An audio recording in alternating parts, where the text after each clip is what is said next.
બિહારમાં નીતિશ કુમારે અંતે મહાગઠબંધનનો સાથ છોડીને એનડીએ ગઠબંધનની સરકાર બનાવી છે।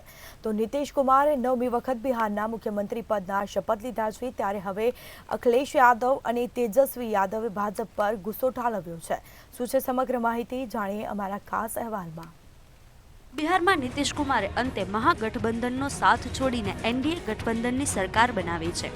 આજે નીતિશ કુમારે 9મી વખત બિહારના મુખ્યમંત્રી પદના શપથ લીધા છે, ત્યારે ઉત્તર પ્રદેશના પૂર્વ મુખ્યમંત્રી અખિલેશ યાદવે કહ્યું કે આ ભાજપની લોકસભા ચૂંટણી હારવાની હતાશાનું પરિણામ છે, જેનાથી ષડયંત્ર રચીને એક ભાવિ વડાપ્રધાનને પોતાની સાથે મિલાવીને મુખ્યમંત્રી પદ સુધી સીમિત કરી દીધા છે। ભાજપે બિહારની જનતાનું અપમાન કર્યું છે અને જનમતનું પણ। જનતા આ અપમાનનો જવાબ ભાજપ ગઠબંધનને લોકસભા ચૂંટણી હરાવીને આપશે। બિહારના તમામ લોકો આગામી મત બિહારનું સન્માન બચાવવા માટે આપશે અને ભાજપને હરાવવા માટે આપશે। આ અગાઉ કરેલા એક ટ્વીટમાં અખિલેશે લખ્યું હતું કે ભાજપ પોતાના જીવનકાળમાં આટલી નબળી ન હતી જેટલી આજે થઈ ગઈ છે। આજે વિશ્વાસઘાતનો નવો રેકોર્ડ બનાવ્યો છે। જનતા આનો જડબાતોડ જવાબ આપ। કોઈ તમારા પર વિશ્વાસ ન કરે, એક વ્યક્તિ તરીકે કોઈને આનાથી મોટી હાર બીજી કોઈ ન હોઈ શકે।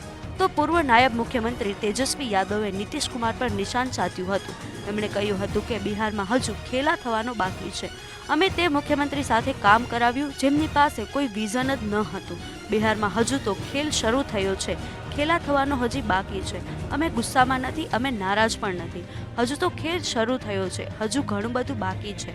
હું જે કહું છું તે કરું છું। જનતા અમારી સાથે છે। અમે અમારા કામનું ક્રેડિટ કેમ લઈએ? પહેલાથી જ નીતિશ કુમાર કહેતા હતા કે નાણાં ક્યાંથી આવશે। મુખ્યમંત્રી જેને અશક્ય કહેતા હતા, અમે તેમને શક્ય કહેવાનું શીખવાડ્યું હતું। અમે લોકોએ તેમની પાસેથી કામ કરાવ્યું। અમે લોકોએ સંયમ સાથે ગઠબંધનના ધર્મનું પાલન કર્યું। હવે હું ભાજપને પાઠવવા માંગુ છું। નાયબ મુખ્યમંત્રી તરીકે રાજદના લોકોએ ઘણું કામ કર્યું જે આ લોકોને પચી રહ્યા નથી। અમે ઘણી આશા સાથે સરકાર બનાવી હતી, તેનાથી ઇન્ડિયા ગઠબંધનમાં કોઈ ફરક નહીં પડે, તે મજબૂત છે। બ્યુરો રિપોર્ટ, મંતવ્ય ન્યૂઝ।